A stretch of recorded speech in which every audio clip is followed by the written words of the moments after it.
Shalom saudara, jumpa lagi bersama saya Patrice Smith. Di video ini saya akan menanggapi apa yang disampaikan oleh Romo Patrice Allegro. Ya, sebenarnya Romo ini nggak perlu ditanggapi lagi karena dia ini udah ketahuan bagaimana kualitasnya. Kalian nonton apa yang disampaikan oleh Pak Deki Ngadas, ya, argumen-argumen yang begitu kuat. Dia hanya membalas dengan mengulangi kebodohan dia, mengulangi argumen yang sudah dibantah. Waduh, saya nggak saya nggak bisa bayangkan ya ada Romo katanya dosen filsafat tapi kualitasnya begini. Tapi sudahlah, demi supaya teman-teman yang Protestan itu diperteguh imannya, tapi juga barangkali bisa demi untuk mencerahkan biar hanya seorang atau dua orang pengikut dari Allegro ini, saya akan berikan tanggapan untuk apa yang disampaikan. Mari kita nonton videonya. Salve fratres, welcome back to the jungle of Protestantism. Kita bahas lagi Pendeta Patrice Smith dengan kebanggaan Protestantismenya yang ternyata merusak dirinya sendiri. Kita akan lihat.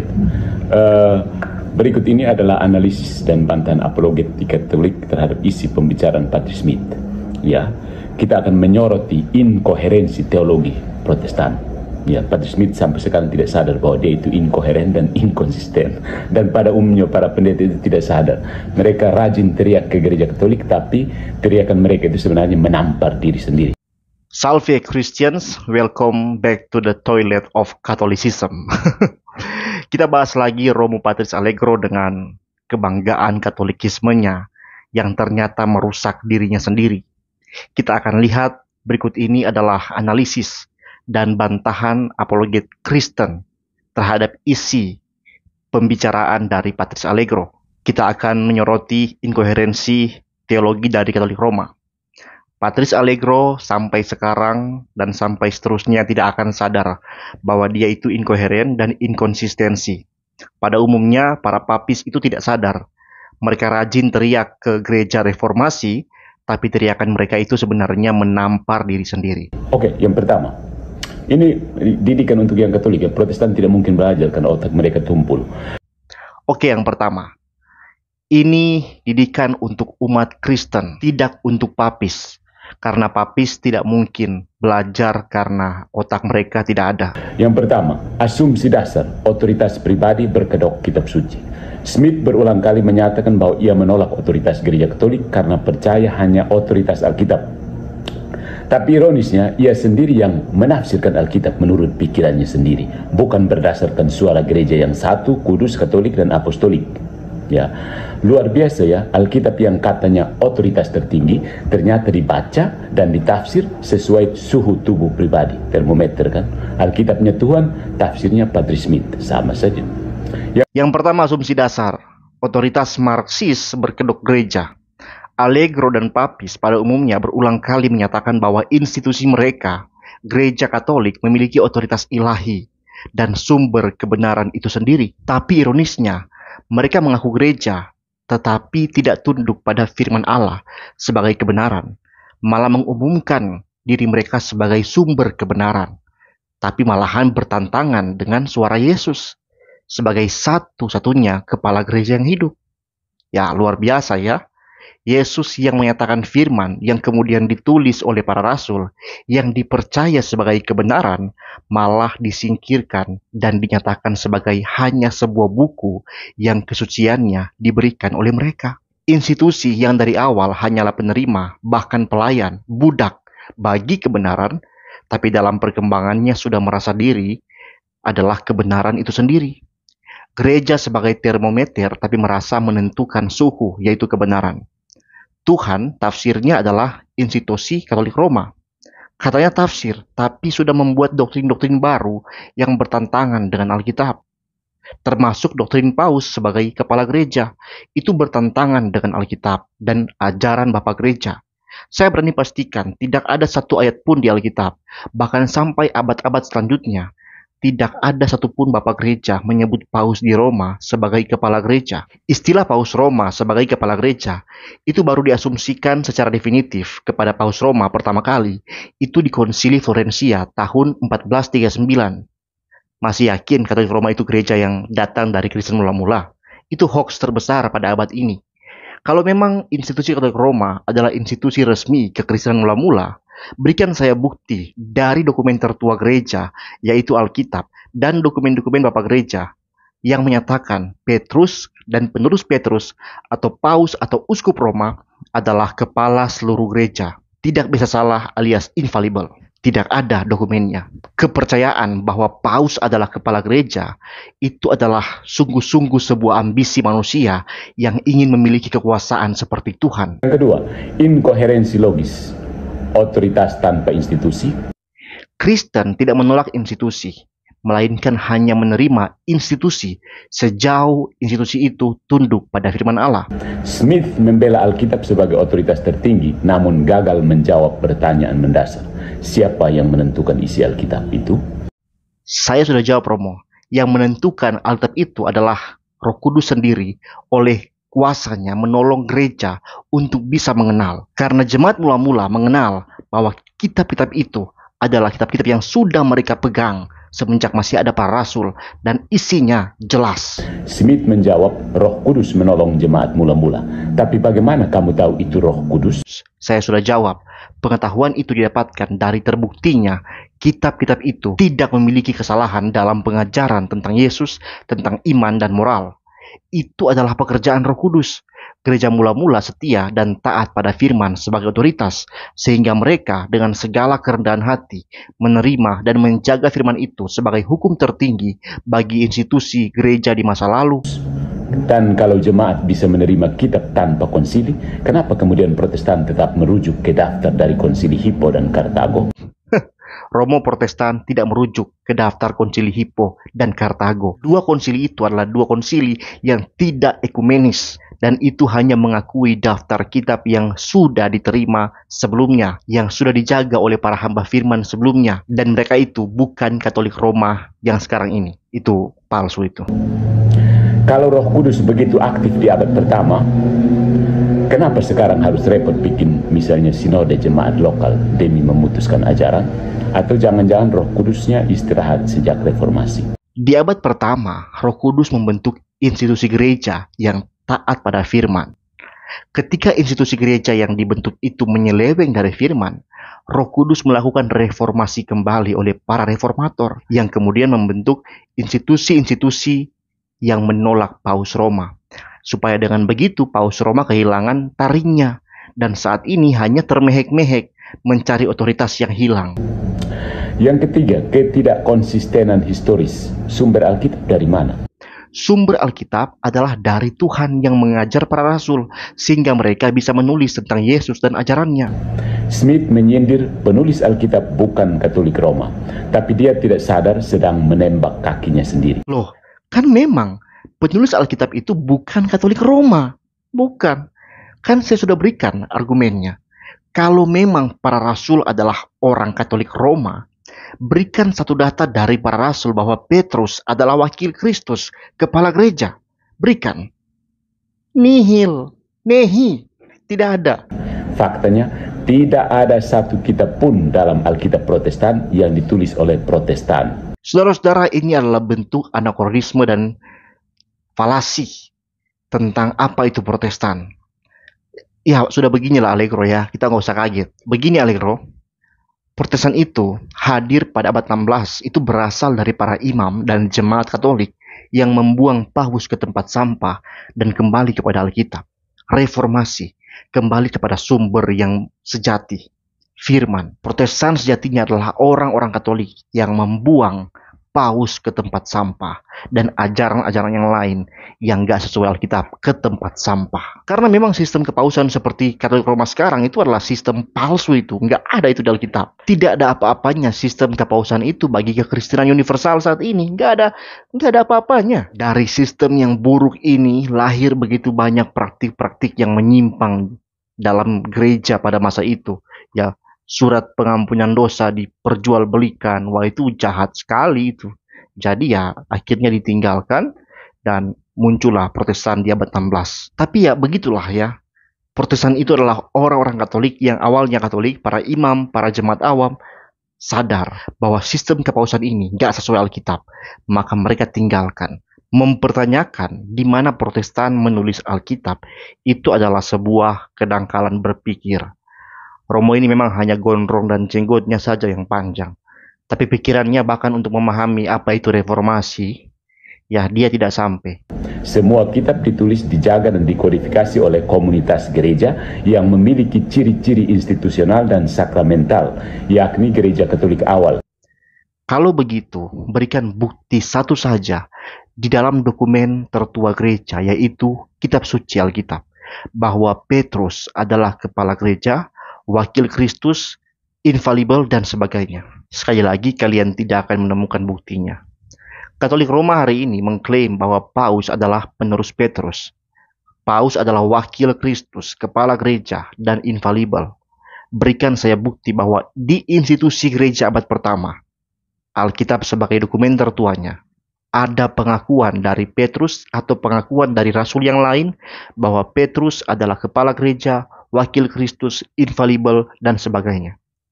Sampai Tuhan datang kembali, kalian tidak akan menemukan konsep seperti itu, tidak ada. Ya, baca Alkitab, tidak ada. Malah Paulus yang muncul jauh setelah Yesus naik ke sorga. Ya, sudah di masa para rasul, kisah para rasul, Paulus bilang, Yesus kepala gereja seperti suami ya bagi istri. Mana ada Yesus itu punya wakil suami? Bodoh sekali ajaran begitu. Mana ada ya ajaran begitu? Katolik Roma ini biongo semua nih. Bodoh. Masa Yesus punya wakil suami? Nggak ada begitu di Alkitab. Bodoh sekali ajaran goblok. Paulus jelas berkata, ya memperingatkan umat Tuhan pada masa lalu dalam Kolose 2 ayat 18 sampai 19.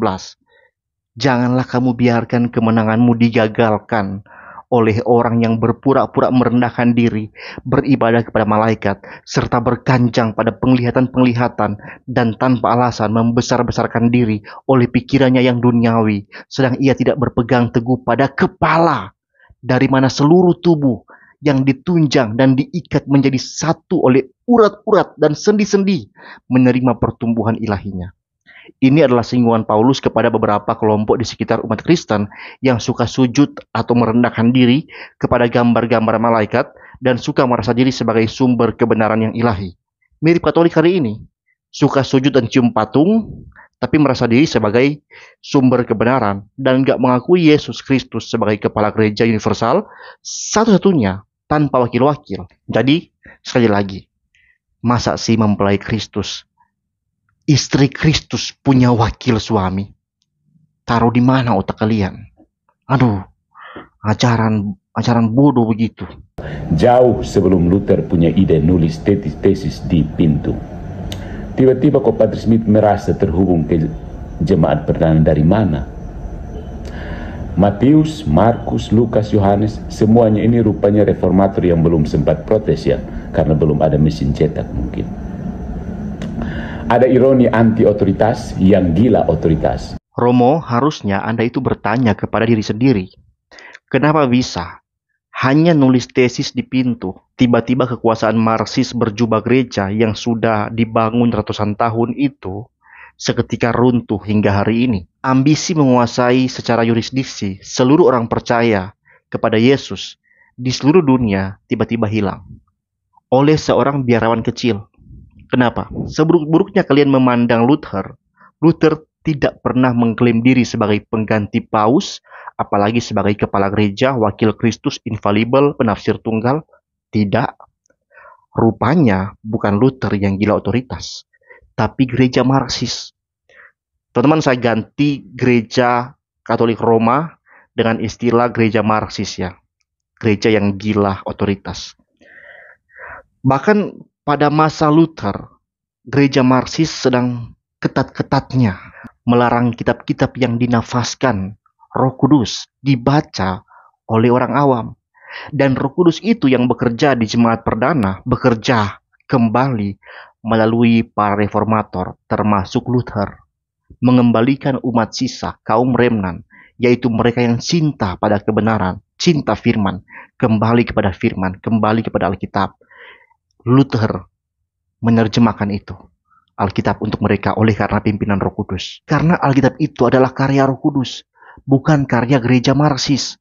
Gereja Marksis mencoba membungkam Alkitab untuk berkuasa secara mutlak, memperjualbelikan pengampunan dosa untuk pembangunan Basilika Santo Petrus. Tapi ya, diporak-poranda oleh Roh Kudus. Roh Kudus menggunakan seorang biarawan muda yang polos menulis kekesalannya di pintu gereja Wittenberg. Dari situ, goodbye gereja Marksis, ya. Smith menyerang otokrasi gereja Katolik, lalu membanggakan Protestan sebagai komunitas yang anti-otoriter.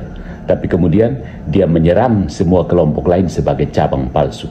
Dia menyatakan hanya komunitasnya yang memahami Alkitab. Romo ini fitnah yang keji, Romo. Saya nggak pernah satu kali pun menyerang institusi gereja Protestan manapun. Yang saya kritik adalah oknum-oknum yang mengajarkan ajaran yang salah, yang tidak sesuai dengan data kitab suci. Saya nggak pernah menyebut cabang reformasi Protestan manapun sebagai cabang palsu, nggak ada itu.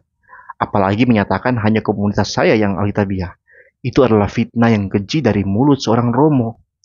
Teman-teman, perlu saya beritahukan kepada kalian semua, jangan malu dan mengira pasti salah kalau ada di antara gereja kita saling kritik, saling menegur, mengkritisi. Itu adalah perintah firman Tuhan. Amsal 27 ayat 5-6, teguran yang nyata lebih baik daripada kasih yang tersembunyi. Seorang kawan memukul dengan maksud baik, tetapi seorang lawan mencium secara berlimpah-limpah. Bahkan Yesus menegur Petrus. Itu sebuah contoh, sebuah teladan dalam Markus 8 ayat 33. Maka berpalinglah Yesus dan sambil memandang murid-muridnya, ia memarahi Petrus, katanya, enyahlah iblis, sebab engkau bukan memikirkan apa yang dipikirkan Allah, melainkan apa yang dipikirkan manusia. Teman-teman, saya ajak kalian pahami dulu ayat ini ya. Ini ayat yang menarik. Ini Petrus bikin salah. Dia mencegah Yesus yang akan mati di kayu salib. Petrus ingin Yesus gak mati dan menjadi penguasa rohani dan duniawi bagi orang Yahudi. Yesus bilang Petrus itu iblis. Ya, syukur Petrus bertobat. Tapi iblis yang pernah hinggap di kepala Petrus dan sudah diusir oleh Yesus, itu kini lari kepada kepala para paus yang mengangkat diri sebagai penguasa rohani dan duniawi. Dokumennya jelas di Undang Samtam, benar-benar iblis yang berkuasa di gereja Marksis ini, saudara ya. Yang Yesus usir itu iblis itu pergi ke paus-paus Roma itu. Galatia 2 ayat 11-14, Paulus menegur dan mengkritik Petrus dengan keras. Jadi teman-teman Kristen, meskipun di antara kita ada saling kritik, tapi kita nggak pernah saling mengutuk, saling membakar, saling membunuh, tidak. Saling tegur, saling marah, bentak-bentakan sekalipun. Selama itu untuk supaya membawa kita kembali kepada taat pada firman, itu adalah hal yang terpuji dan patut disyukuri. Dia menuduh paus, uskup, bahkan konsili sebagai biang kejahatan rohani.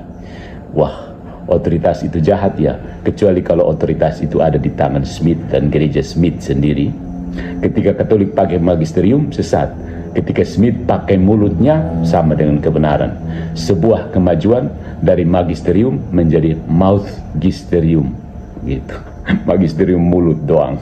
Ini namanya menghindari tuduhan fakta dengan cara menuduh menggunakan tuduhan asumsi. Saya tidak pernah mengatakan saya dan gereja saya punya otoritas mutlak, tidak. Sinode jemaat saya bukanlah kebenaran, tapi tunduk pada kebenaran kitab suci. Tidak ada yang namanya magisterium, karena mulut kami dikekang oleh firman. Seperti pesan Rasul Paulus dalam 1 Korintus 4 ayat 6. Jangan melampaui apa yang ada tertulis. Magisterium yang baik pada dasarnya adalah para pengajar yang tunduk pada firman. Mereka mengajarkan firman, melayani firman, dan melayani umat, supaya umat taat pada firman. Saya sekolah teologi dan harus mengajar sesuai dengan ilmu yang saya pelajari. Saya harus setia pada ajaran Alkitab. Itu magisterium yang benar. Tapi sistem yang sudah merasa diri adalah sumber primer kebenaran, terlepas dari firman Allah, bahkan melampaui apa yang tertulis, sistem itu sejatinya tidak dapat lagi disebut magisterium, tetapi pausterium. Yang kelima, filsafat ketidaktahuan. Ada epistemologi ajaib. Smith berkata, kita tahu Alkitab itu benar karena konsisten dengan ajaran Yesus. Pertanyaannya, dari mana Anda tahu ajaran Yesus yang benar? Kami tahu, sekali lagi, saya sudah jelaskan berulang kali yang ini. Kami tahu ajaran itu benar karena para rasul adalah saksi mata langsung dan mereka menulis dengan tujuan kami menjadi percaya.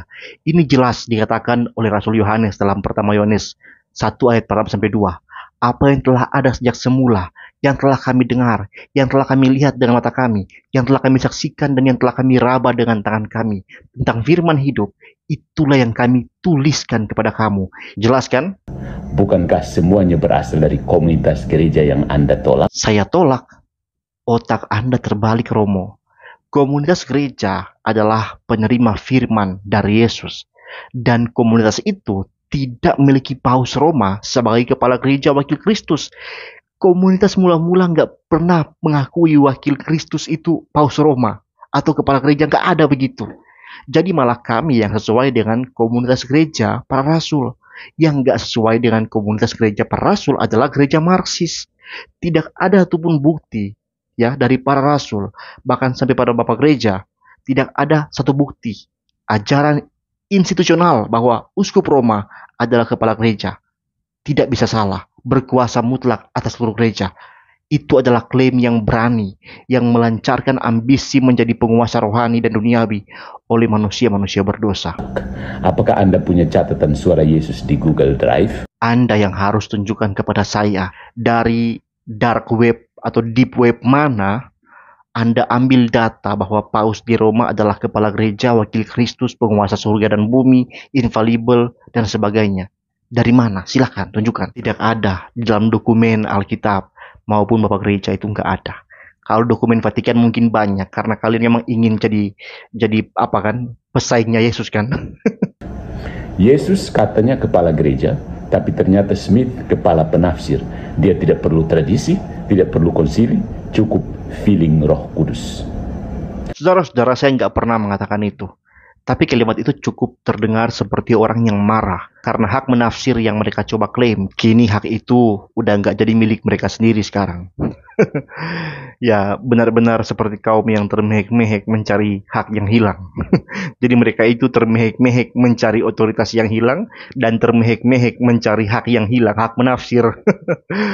Yang keenam, kekacauan retoris. Kami tidak seperti Muslim, tapi bla bla bla. Smith menyerang Katolik dengan mengatakan Katolik memperlakukan Alkitab seperti Muslim, Muslim memperlakukan Quran.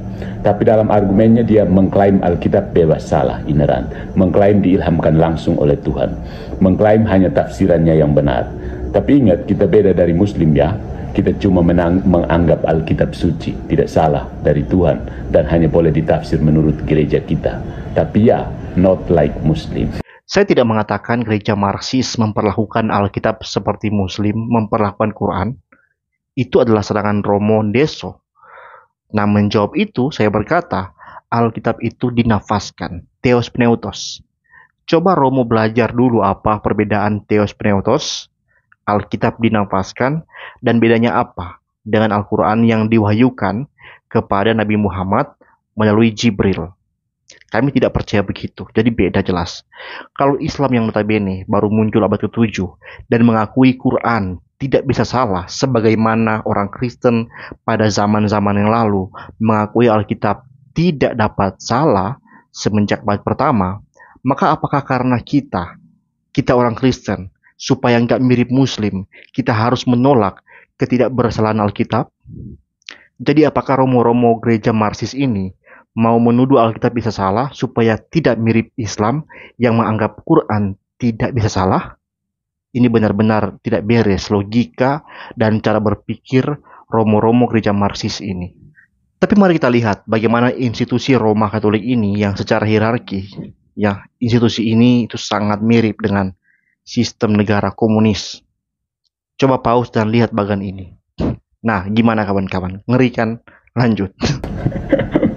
Dan yang ketujuh, proyek reformasi pecah belah sebagai karisma. Smith bangga karena Protestan tidak punya satu kepala. Tapi lihatlah, lebih dari 40.000 denominasi muncul dari prinsip ini. Semua merasa dipimpin Roh Kudus. Semuanya saling tuding sesat, bahkan menyebut sesama Protestan sebagai pengkhianat Injil. Gereja-gereja Protestan itu seperti startup rohani. Siapapun bisa bikin, modal sedikit, tafsir bebas, dan kalau gagal tinggal ganti nama gereja. Francise Sola Scriptura Unlimited. Romo Allegro Reformasi sekali lagi bukanlah proyek untuk mempersatukan umat Tuhan di bawah satu institusi seperti ambisi dan proyek gereja Marxis Katolik Roma. Saya sudah katakan, puluhan ribu denominasi tidak terjadi oleh karena saling kutuk atau saling memisahkan diri secara negatif, tidak. Melainkan karena proyek reformasi memang untuk memberikan hak kepada setiap wilayah Kristen di seluruh dunia untuk memiliki administrasi kepemimpinan kolegial secara otonom dan mandiri. Jika di dunia ini ada ratusan ribu wilayah, baik itu wilayah pemerintahan seperti provinsi ataupun subwilayah seperti wilayah etnis, tiap-tiap wilayah itu berhak mendirikan organisasi gereja sendiri, mengelola administrasi sendiri, memilih dari jemaat mereka sendiri, pemimpin gereja yang dinilai berdasarkan kriteria penatua dalam Alkitab. Mereka boleh menjadi ketua sinode dan harus tunduk taat pada Alkitab dan hanya mengakui Yesus Kristus sebagai kepala gereja satu-satunya. Ketua sinode bukan kepala gereja. Dia bisa salah, dia hanya berhak mengatur tata gereja sesuai dengan firman dan keputusan bersama. Dia memberi keputusan berdasarkan perhitungan suara di antara para penatua dan harus diganti setiap beberapa tahun sekali. Wajib. Ini menunjukkan tidak ada gereja Protestan itu haus kekuasaan, dan menjadi pemimpin di gereja Protestan itu nggak akan menjadi pemimpin kultus sebagaimana Paus dan para pemimpin komunis yang merupakan kepemimpinan kultus yang ingin dianggap tidak bisa salah. Mendingan saya pakai sistem operasi Linux. Ya, Linux memang diciptakan untuk open source. Alkitab bukan open source, sorry. Begitu. Iya, bagi Katolik Alkitab itu bukan open source, tapi hanya artikel di dalam darknet. Gereja Marxis melarang orang masuk untuk mengakses Alkitab. Padahal Yesus, para rasul, mereka berkhotbah di muka umum, di muka anak-anak pun. Bahkan Yesus bilang, jangan larang anak-anak itu datang padaku. Kami anak-anak kecil di Protestan sudah baca Alkitab, hafal Alkitab. Luar biasa kan? Bahkan dikatakan dalam Kisah Para Rasul 17 ayat 11. Orang-orang Yahudi di kota itu lebih baik hatinya daripada orang-orang Yahudi di Tesalonika, karena mereka menerima firman itu dengan segala kerelaan hati, dan setiap hari mereka menyelidiki kitab suci untuk mengetahui apakah semuanya itu benar demikian. Mereka bisa mengakses kitab suci. Tidak ada satupun larangan bahwa kitab suci itu tidak boleh dibaca oleh umat awam, tetapi oleh gereja Marxis yang haus kekuasaan, yang tidak mau kehilangan otoritas, mereka daftarkan kitab itu ke dalam darknet, menjadi buku terlarang. Konyol bukan? Nah, tentang kasih dan ketaatan, sungguh Smith berkhotbah panjang soal kasih yang harus disertai ketaatan. Tapi dia lupa bahwa dirinya sendiri tidak taat pada gereja. Memang orang Kristen itu nggak perlu tunduk pada gereja. Orang Kristen adalah gereja, dan gereja tunduk pada satu kepala, yaitu Kristus Yesus, yang menyatakan kehendaknya secara sempurna di dalam firman Tuhan Alkitab. Tidak tunduk pada tradisi apostolik. Tradisi apostolik yang valid adalah apa yang diajarkan di dalam Alkitab. Di luar itu hanyalah tradisi manusia. Apalagi tradisi paus kepala gereja, itu buang saja di tempat sampah itu.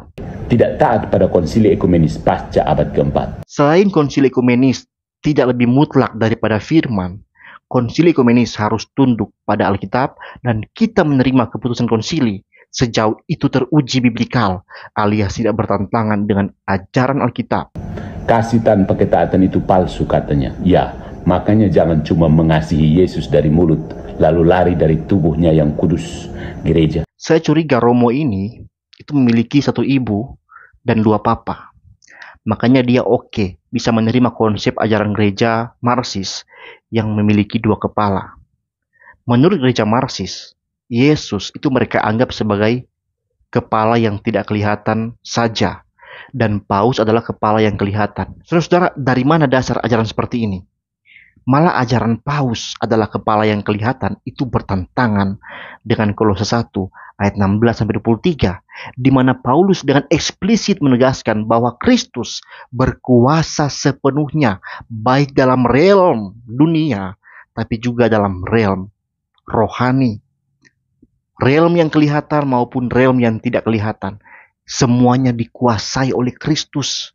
Kristuslah yang bekerja secara nyata, secara langsung melalui kuasa pribadi Roh Kudus yang agung. Yang dengan demikian membuat segala sesuatu ada di dalam Dia. Jelas kan? Saudara, kalian harus buang ajaran paus kepala gereja itu. Nggak ada itu dasarnya dalam kitab, saudara. Bahkan bukan hanya nggak ada, tapi bertentangan dengan ajaran Alkitab. Sungguh, saudara. Kalau kamu mencintai Yesus, kenapa kamu benci istrinya? Ingat, gereja itu pengantin Kristus. Baru tahu ya? Siapakah istri Tuhan? Siapakah pengantin Kristus yang sejati? Itu adalah saya dan semua orang Kristen yang percaya hanya Yesuslah kepala gereja kami. Kamilah istri Tuhan yang sejati. Gereja Marsis mengklaim diri sebagai istri Tuhan. Tapi pertanyaannya, sejak kapan Yesus menunjuk uskup Roma sebagai kepala kelihatan bagi istrinya? Sejak kapan Yesus punya wakil suami untuk istrinya di bumi ini? Gereja Marsis ini lebih cocok disebut sebagai pelacur besar yang mabuk oleh darah orang-orang kudus. Ingin jadi istri Yesus, tetapi tidak pernah jadi istri Yesus. Lalu iri, cemburu buta, jual diri, lalu berusaha memusnahkan istri sah Yesus, yaitu gereja-gereja yang setia mengakui Yesus sebagai satu-satunya suami, satu-satunya kepala keluarga, berkuasa di sorga dan di bumi. Immanuel. Kesimpulannya, tanpa gereja tidak ada Injil. Tanpa gereja Katolik tidak ada kanon Alkitab. Tanpa gereja Katolik tidak ada sakramen yang valid. Tanpa gereja Katolik tidak ada kesinambungan iman. Gereja bukan pesaing Kristus, tapi mempelainya. Dan seperti kata Santo Ignatius dari Antioquia, murid Rasul Yohanes, di mana ada uskup, di situ ada gereja. Di mana ada gereja, di situ ada Yesus Kristus. Di mana ada gereja Katolik, Protestan nempel dan protes terus. Kenapa? Protestan itu adalah bayangan gelap dari gereja Katolik. Ya kan? So, kitab suci tafsir sendiri ketika Patrick Smith menggantikan konsili dengan ego sendiri. Kenapa? Follow for more. Kesimpulannya, saudara, tanpa firman Tuhan tidak ada Injil yang akan diberitakan oleh gereja manapun. Tanpa Alkitab yang ditulis oleh Roh Kudus melalui para rasul yang diwariskan kepada gereja, konsili-konsili pun tidak akan punya dasar. Tanpa firman Tuhan, sakramen akan tetap menjadi sesuatu yang melawan firman yang berkata, pengorbanan Kristus sudah selesai. Di gereja Marsis, sakramen menjadi praktik pembunuhan Yesus terus-menerus tanpa henti. Padahal Alkitab sudah berkata itu sudah selesai. Perjamuan adalah peringatan akan kematian Tuhan, mempersatukan kita dengan kematian Kristus secara rohani melalui praktik material makan roti dan minum anggur.